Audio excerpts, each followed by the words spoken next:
on Prime Crime. My husband's deceased. There's been a tragedy at my home. He's stiff and he's been wounded. He might have had a heart attack. An unconventional relationship ends in tragedy. He poured himself a drink, really heavy, and then he started spewing. Didn't realize how much rage was going on in there. Leaving behind a broken family and a wife facing serious questions. He would often say, everything will be okay as long as I hide the steak knives. Well, oh my God, he didn't hide the steak knives.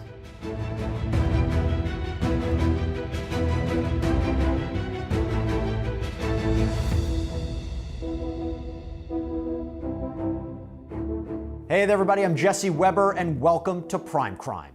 This is where we break down some of the most compelling and memorable true crime cases.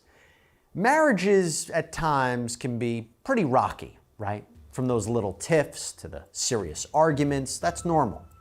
Yet the relationship in this story is quite different. It goes from a rather unique beginning to a deadly end. 911, you need police, fire, medical. I don't know. My husband's deceased. There's been a tragedy at my home. It's around 9:30 in the morning on January 12, 2019, when 911 dispatchers receive a frantic call from a woman in Winter Park, Florida. Why do you believe he's deceased? Because he's stiff and he's been wounded. He might have had a heart attack. I don't know. That's the voice of 45-year-old Danielle Redlick, who says she discovered her husband, 65-year-old Michael Redlick, dead on the floor of their home. It was just a bizarre case.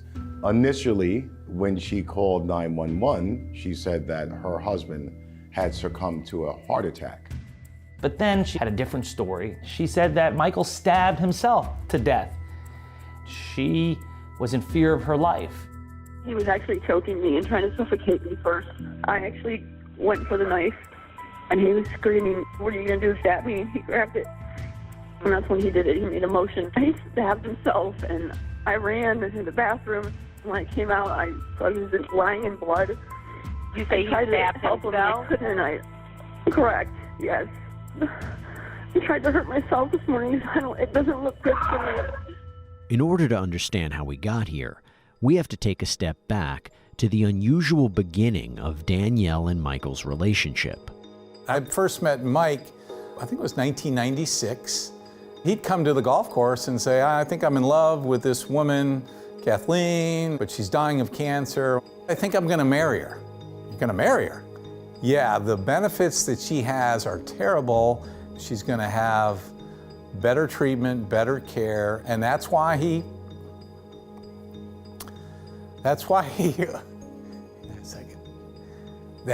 married Kathleen. I'm sure they were in love, but he was all about helping her out. After Kathleen passed away, Mike was basically providing for two of Kathleen's kids, Danielle and her younger brother. Michael Redlick was an executive for various sports teams, so he had a prominent job, doing well, making good money. She found him somewhat exciting. You know, he was 20 years her senior, certainly had more financial resources, and it sounds like he was able to take her out and do different things with her. Somewhere down the road, the relationship started. He married his stepdaughter. We warned him against it. Like, what are you thinking? In a weird way, it's a love story that most people wouldn't approve of, but it became a love story, a real love story. Well, that's the biggest mistake Mike made in his life.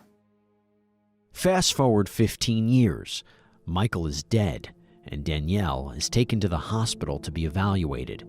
Police pay her a visit to try and piece together what exactly occurred here. We just kind of want to get some type of information as to what happened. If you're willing to talk to us, that'd be good. I'm perfectly willing to say what happened. At the hospital, Danielle was concerned about her kids and about herself. She was worried of what would happen to her and who would tell the kids that Michael was dead. I'm just really concerned about my kids knowing that their dad's gone. Well, who tells them this? My husband's gone. We're just going to tell them that their father passed away and that you're in the hospital under care. No details will be given out. I can't believe this. What struck me was there were some times that she shed some tears, but I thought that she was rather calm and cool and collected to be in that situation. What are people being told? We haven't talked to anyone. We wanted to talk to you first if you're willing to talk to us. I mean, I'm definitely willing. I'm just afraid. Should I have legal representation? Is that no one's even telling me? That's up to you. This may seem odd, but it's the police that are interviewing you. So I understand you say I'm not being held, but the doctors are evaluating my... You're not being held by the police department. But the hospital? Correct. You know, it seems like a normal question, but she did ask if I was free to leave. Am I under arrest, right? So she must have known that there was some suspicion. Yet there is much more to Michael and Danielle's relationship. Accusations and allegations. You want me to describe what happened? I want you to tell me whatever you feel comfortable telling me. Thursday, my husband was very belligerent and distraught.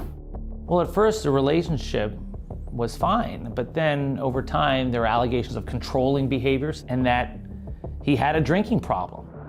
He was following me around the house and I was trying not to engage. I locked myself in the bathroom. He broke the door open. He was scaring me, so I decided to leave. And he was drinking heavily. I'm not a rocket scientist, but wait a minute.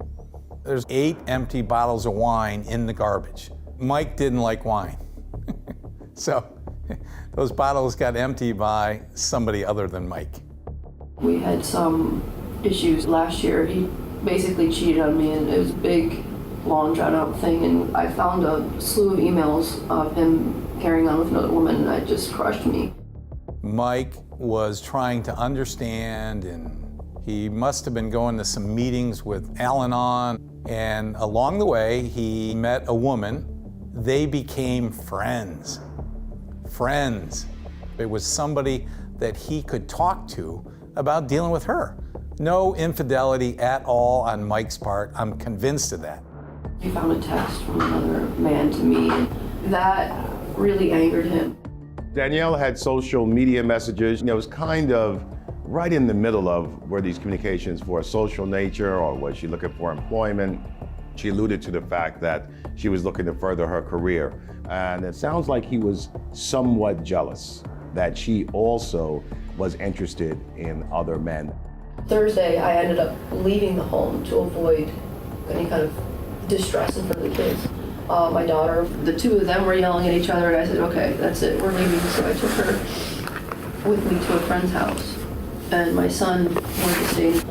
He was belligerent, but he wasn't being physically harmful to the kids. That's where things began to go somewhat awry in the marriage. She complained that as a result, he was both physically and emotionally abusive.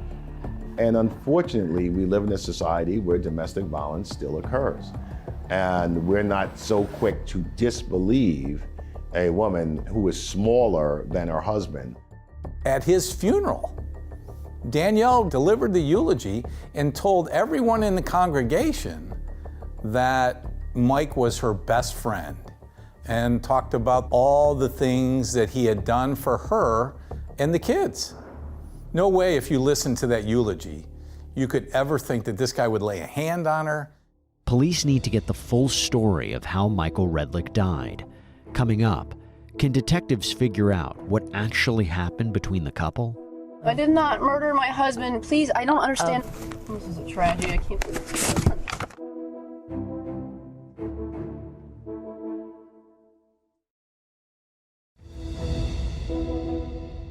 Everyone in the congregation at his funeral is looking at her delivering a eulogy, and they're all saying the same thing. Why isn't she behind bars?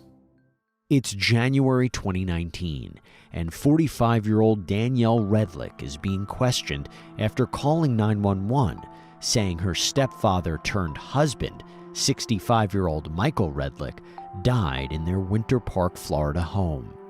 After telling dispatchers several versions of what happened, investigators talked to Danielle at the hospital, where she says Michael was aggressive and intimidating.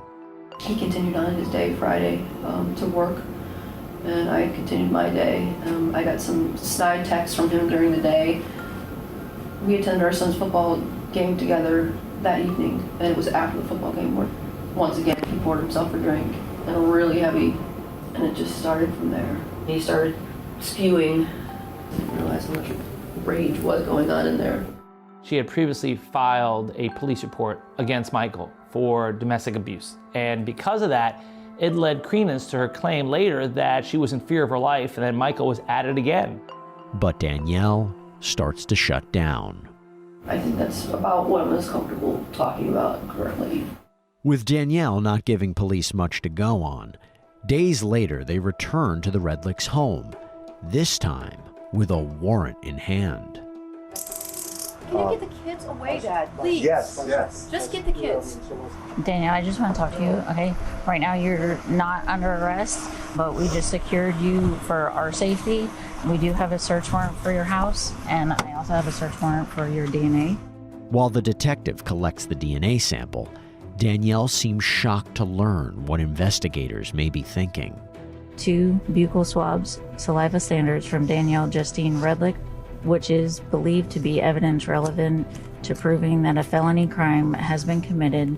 Death investigation, second-degree murder are located in the person. You're saying the saliva, when there was resuscitation done, that's second-degree murder? No, I'm collecting saliva standards from you. Because of the resuscitation? Because of other evidence that we have collected. She also said that she tried to save Michael's life, giving him CPR, and passed out because of her Herculean efforts. She tried CPR and couldn't find her phone to call 911. I think that's somebody dancing and just changing the story as much as she could. So you're saying that once this DNA is confirmed as mine, I'm being charged with second-degree murder? Is that what I'm hearing? That's not what I'm saying. I'm saying I'm collecting this to be tested. From what we collected from the house, we need to be able to differentiate your DNA from your husband's DNA. That's when Danielle starts getting defiant. What the heck are you guys looking for? I don't understand this. I'll tell you what freaking happened. I don't understand. What are you looking for? Can you tell me what they're looking for? I might be able to help. Is that a no? We also have a search warrant to collect any other evidence that we think is necessary. I'm trying to charge me this. I did not murder my husband. Please, I don't understand this jargon. From what I understand, you live directly across the street from the Redlicks. Correct. Little did Danielle know there were others who for a long time noticed issues between her and Michael, issues that become critical in understanding the complexity of this case. The whole neighborhood knows that they fought, verbally at least, and physically out in front of the house. Police speak with the Redlicks' neighbors and learn even more about the tumultuous relationship. We are very aware of the bickering and fighting and that type of thing. Most of the time it was screaming at one another, but primarily it was her screaming at him. These are 2 people that were not getting along. The relationship started off in a very strange manner, and they probably should have never been together in the first place. When you hear them fighting outside, did you ever hear the nature of what they were arguing about, or just kind of little bits and pieces? Well, I think a couple times she'd scream, "Get out of here," and that type of thing, but not to the extent of where the issue was. He knew she represented not only a danger to him, but to herself. And I think when you mix alcohol and anger management, she had a couple altercations with the law, so my guess is he was just trying to keep her in check.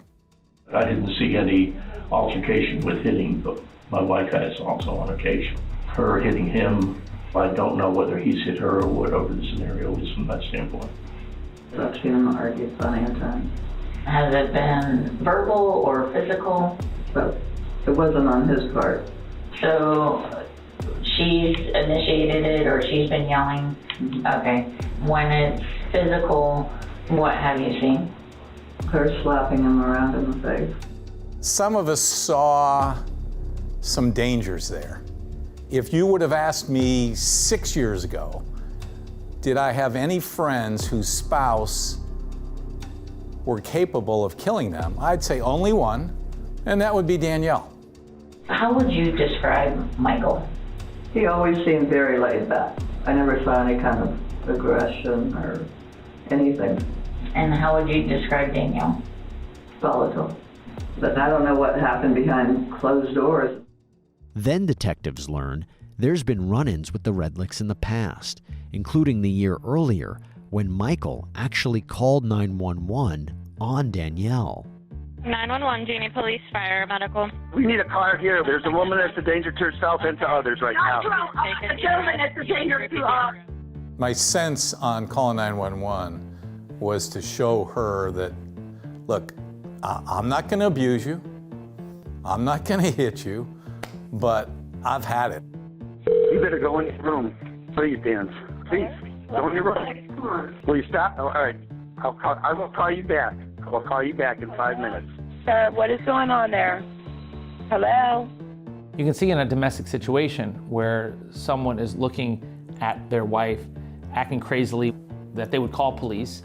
And because they didn't know what her intentions were, that they wouldn't ask police to come over right away and said he would call them back, but he never did. This was not Danielle's first brush with the law. She actually was previously charged with getting into an altercation with a couple of deputies. She was even accused of biting one of the deputies, and she received probation. It's still not clear, though, what truly happened in the Redlicks' home that January night when Michael died. But up next, investigators speak with someone else who maybe can provide some answers. She was like, when Dad comes home, he's angry with me right now, so if you sense tension, I'm just warning you, me and Dad aren't on good terms right now.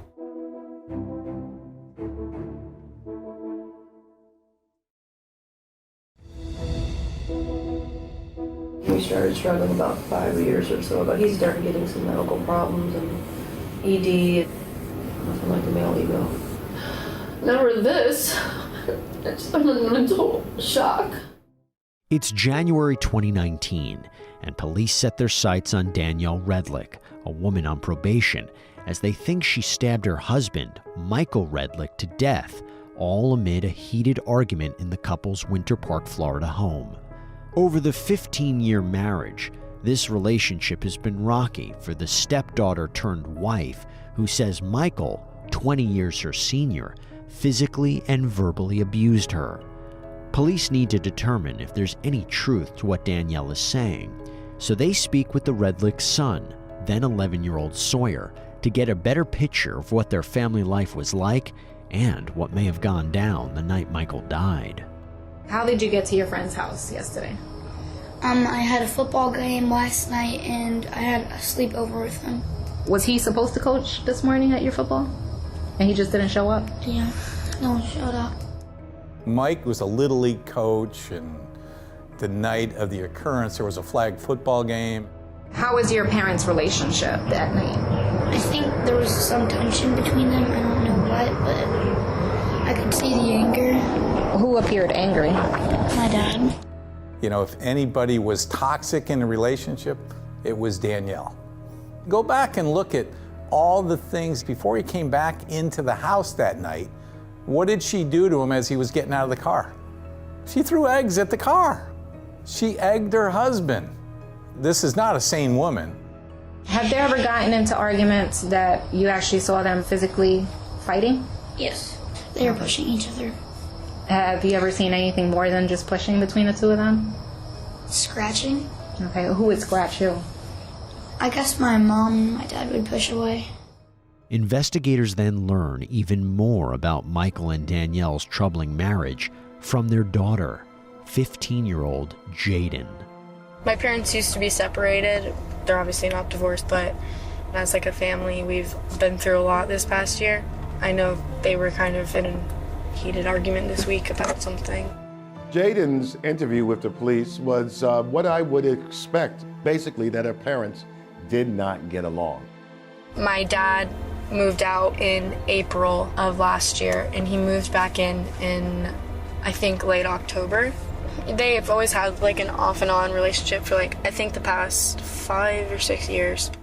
It's interesting for someone so young that's getting information from both parties. Clearly the father communicated to her that he didn't necessarily get along with his mother, and the mother was communicating to her that she didn't necessarily get along with her father. So she was kind of stuck in the middle.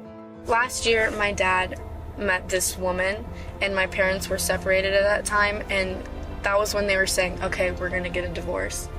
And my mom like was really hurt by that. If you know the people close to both of them, Mike Redlick was not the kind of guy that was gonna be cheating on his wife. No way. She had like an app on her phone, not a dating app. She showed me the app. It was for like work or something.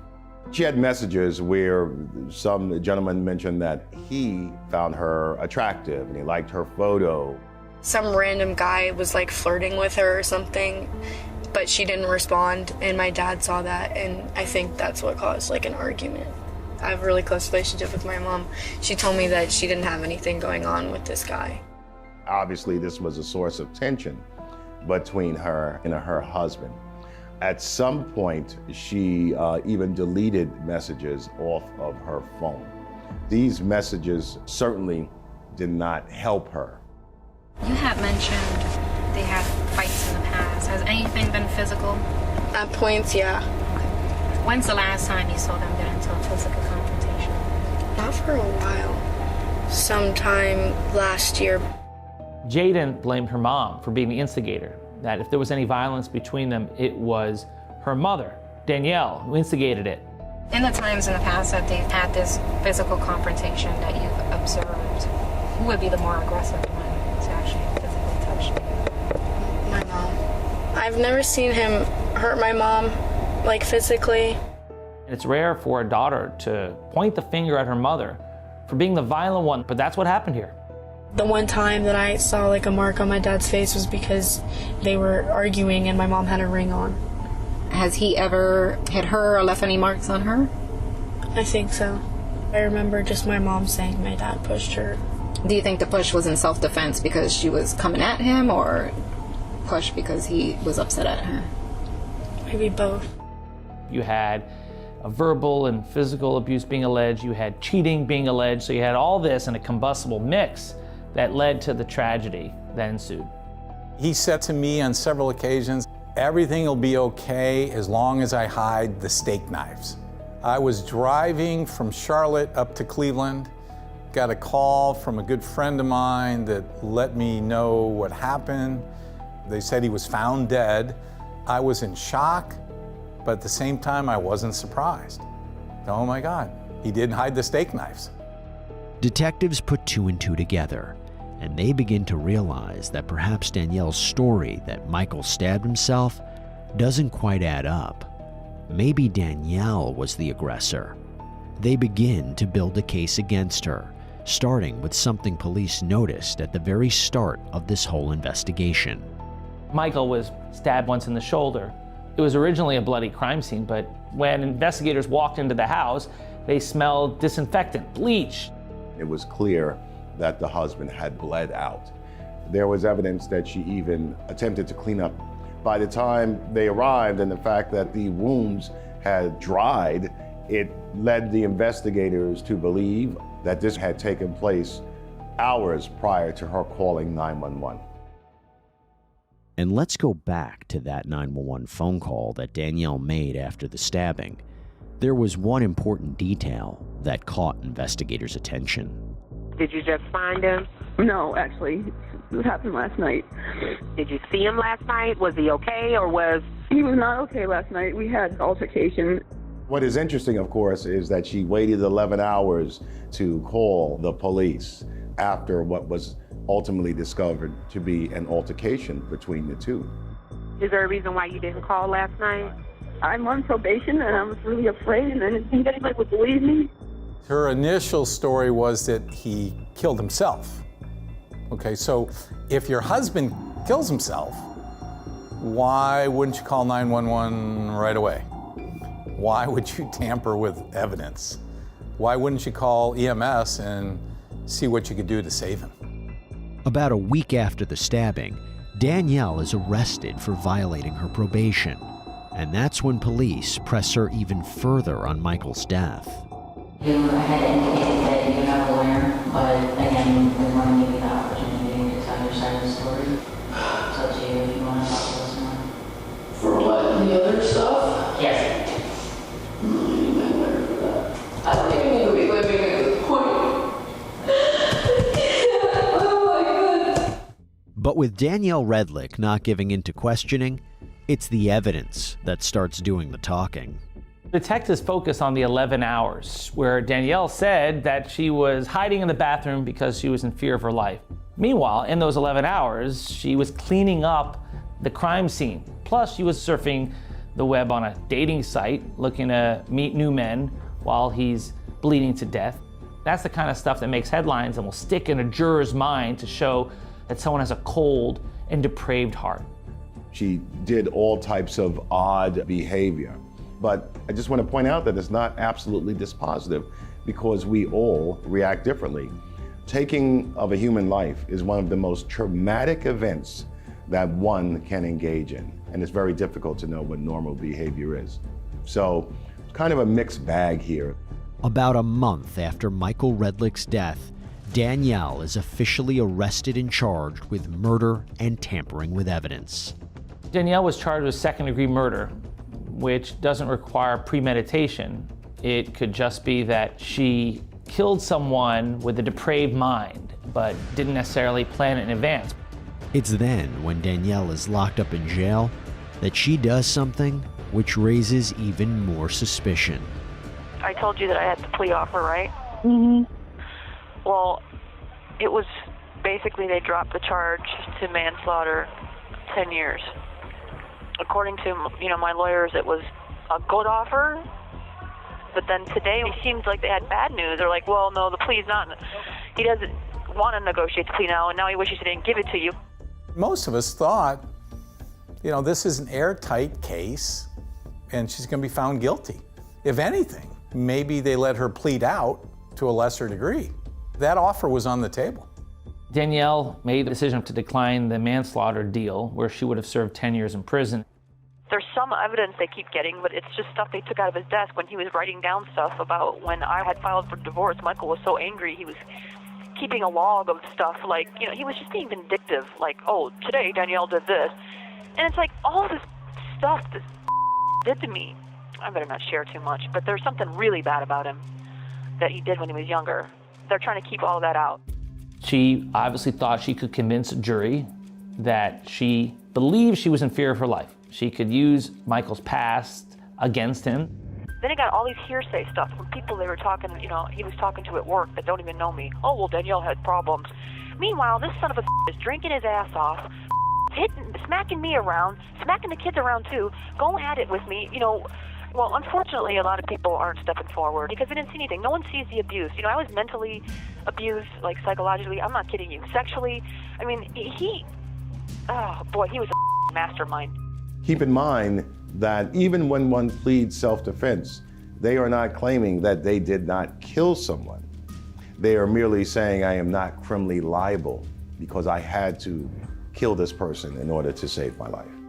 They had another stupid charge in there for tampering because there was so much blood when I was trying to, anyway, without saying a lot, I was slipping on it, so I used a towel. So they were saying, that kind of thing could be tampering. So that's kind of BS. The max for that is 5 years alone. She was also charged with tampering when someone dies. The police have to conduct an investigation. So it's a crime to impede that investigation and tamper with a crime scene. When you walk into a crime scene, you smell bleach, generally that's tampering with the evidence. And so that's the one that all along we knew she would be convicted of. The bigger question is, would they get her for murder? That's the question. Would a jury believe Danielle Redlick murdered her husband? They did a hell of a job banging up some evidence. A lot of it's hearsay. A neighbor saw me hit him on the outside one time. If I go to trial, I could definitely lose, or I could win. When we return, Danielle Redlick heads to trial.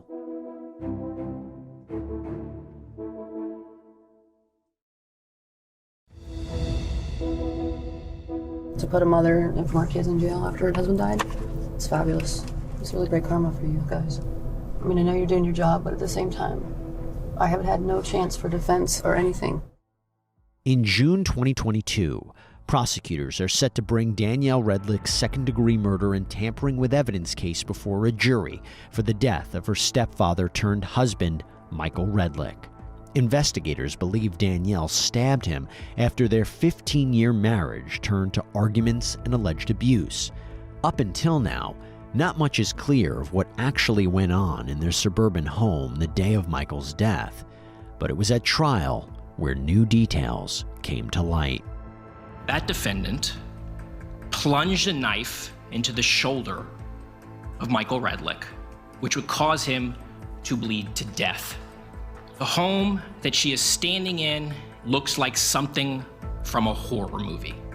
The prosecution's strongest evidence at trial was the argument that manipulating the crime scene, hiding the crime, evidences a guilty mind. This defendant did everything she could to avoid responsibility for her actions. The evidence will show that she engages in a significant but failed attempt to clean up the scene. Danielle's alibi never made any sense. She only claimed self-defense after she first said that Michael had a heart attack or that Michael stabbed himself, which is really bizarre. Based on all the information that you had from the 911 call, your conversation with Miss Redlick, did you believe her to be claiming that Mr. Redlick basically brought about his own death? Yes. Did the autopsy results as shared to you by the medical examiner give you reason to believe that that was not true? Yes. Danielle kept changing her story. How can you dispute the fact that you had someone who claimed to be a victim of domestic violence, who claimed to be acting in self-defense, who then didn't claim self-defense when she spoke to law enforcement? Did you actually locate some evidence? Yes, I did. There was towels that were piled up next to the stair. There was a mop that had blood on it and a bucket full of like pink liquid by the stairs. There was also knives. There was a knife in the doorway, knives in the kitchen sink. I think the prosecution relied more on the physical evidence of her manipulation of the crime scene than anything else. Prosecutors also tried to show evidence of problems in the marriage. An email from months before the stabbing from Danielle to Michael was particularly chilling. I know I'm bitter at times, I admit, but you have a lot of nerve as well.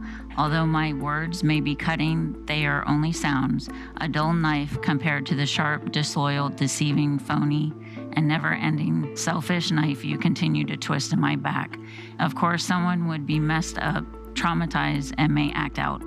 She used a large knife to stab Michael to death, who then slowly bled out for the next 11 hours. It looked like someone who wanted Michael dead and was trying to hide her tracks. Then it comes time for the defense to show jurors that Danielle killed Michael in self-defense. Everybody thought it would be a layup, but the one thing they were worried about was how people would portray Mike. If I'm the defense attorney, I'm going to paint this story about this guy that married his stepdaughter, right? We're going to make him look like a predator that was abusive. January 11th, 2019, someone was very, very angry. This someone started to physically attack their spouse. They had rage. They were choking their spouse, smothering their spouse. That someone was Michael Redlick, and Danielle Redlick had no choice but to defend herself because she was afraid she was going to die. The other argument for self-defense is that she stabbed Michael in the shoulder. It wasn't a kill shot that you would normally think of as an attempt to murder someone would be in the heart. Yes, Danielle Redlick did stab Michael Redlick. Danielle Redlick knew and recognized that the danger that she was facing that night was different than the other incidents of abuse that had happened throughout their marriage. You can see why jurors could buy the story that she acted in self-defense because she had a prior complaint of domestic violence against Michael. At one point during the trial, Danielle Redlick takes the stand herself, telling the jury her version of events the night Michael died. Ms. Redlick, on January 11th, 2019, did you stab your husband? I did. Yes. She got to take the stand in her own defense, and there was no one there to defend Michael because Michael's dead. He was suffocating me. I couldn't breathe, and he had me pinned down. Well, I was scared, and I was just in fear for my life. I thought he snapped, and I could die. Did you have any choice but to use a weapon to get away? No. She is painting a story that isn't true. She's using her manipulation to try to convince the jury that she's the victim. I walked through the kitchen, and that's when he comes up behind me and grabs me. I just trip up on my feet and I fall to the ground. At that point, I grab the center island and I reach up to pull myself up to face him. So he grabs me here and slams me down onto the center island counter. There were times where we say, Mike, now you've never hit her when she starts going off the wall. His response was, I just put my hands up for self-defense.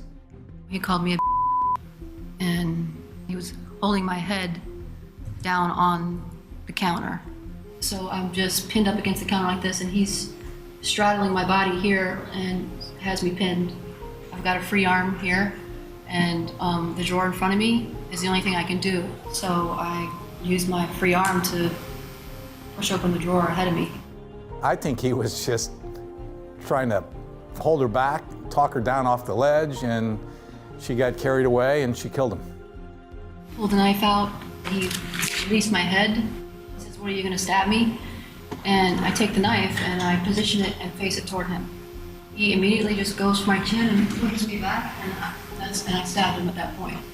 Prior to stabbing him with the knife, are you able to remove yourself? No. Are you able to get out without using a weapon? No, I was trying. What are you trying to do?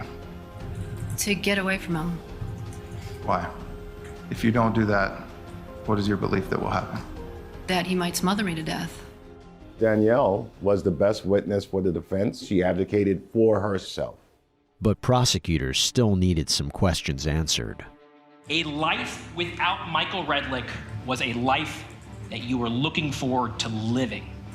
Well, a life at peace with Michael Redlick. You wanted a life beyond Michael, correct? Yes, at that point, yes. If a defendant can stand up against cross-examination, I think it can really hurt the prosecution's case. So you stood in that home with the power to call for help, and you let your husband bleed to death on that floor. He had already bled to death. I was wondering if I could recover him or something. Which one is it? Is he dead, or you think it's possible to save him? Well, if he could be recovered, something would have to be done immediately. And so, yes, I thought perhaps I should do that. So in these fleeting moments you think Mr. Redlick can be saved, you choose not to save him. I wouldn't put it that way, no. When someone waits 11 hours to call 911, she was no longer in fear of her safety when he was lying on the floor bleeding to death. And yet, she let him die while she was surfing the web looking for dates. Standing there, having mopped up all that blood, taking all these towels and soaked them through with Michael's blood, you thought that it was possible he had died of a heart attack. Thought there was a possibility. You did not believe that your husband had a heart attack, Ms. Redlick. Actually, I did. I was hoping, too. You were hoping? Not in the morbid sense that I wanted him dead, but... If he had a heart attack, you wouldn't have been responsible for his death. Yes. To an extent. Juries, I think, are rather sophisticated, and I think that she really helped herself by getting on the stand because it provided her with an opportunity to tell her story and to talk about the tumultuous relationship and to explain why she took all the actions that she did. My understanding is that you have reached a verdict. Is that correct? Yes. Once the case was finally handed over to the jury, it took them just 4 hours of deliberating to come back with a major decision. Verdict as to count 1, We, the jury, find the defendant not guilty. Verdict as to count 2. We, the jury, find the defendant guilty of tampering with physical evidence. I was sad. In my opinion, justice wasn't served, and I couldn't believe she got away with it. You have to respect jury decisions. These are 12 men and women that give up their time to do their civic duty, and I'm not in the habit of questioning a jury's decision. It's a very interesting decision. It's very interesting that all these things can occur and someone can clean up a crime scene after killing another person and be acquitted of murder. It's not something that we see often at all. Danielle Redlick dodges a conviction of second-degree murder, but is sentenced to almost a year in jail for tampering with evidence with credit for time served. The jury decided not necessarily she was innocent, but the jury decided that they didn't have enough evidence that she was a murderer beyond any reasonable doubt. So in the end, she bet on herself and she won. Mike made one mistake. Wasn't being a good father, wasn't being a good husband, wasn't being good to Danielle's mother. He married his stepdaughter. Should have never have done it. If we could go back in time and talk him out of it, I wish we had that opportunity. With her jail sentence completed, Danielle Redlick is released from custody on 12 months probation. My focus is trying to be there for the kids. What would Mike want me to do? He'd want me to, help take care of his kids. Just thinking back of how much pride he had in both of them.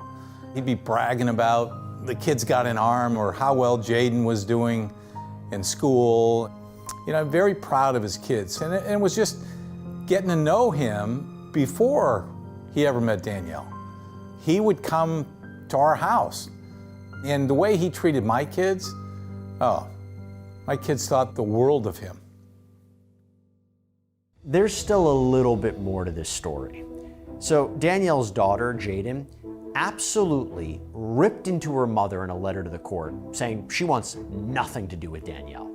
She wrote, quote, "You may all be fooled by the incredible mask this woman presents to you all, but I am not." And Jaden even asked for a no contact order for her and her brother Sawyer, but it appears that wasn't successful. Look, the truth is, the jury, they believed Danielle Redlick's story, yes.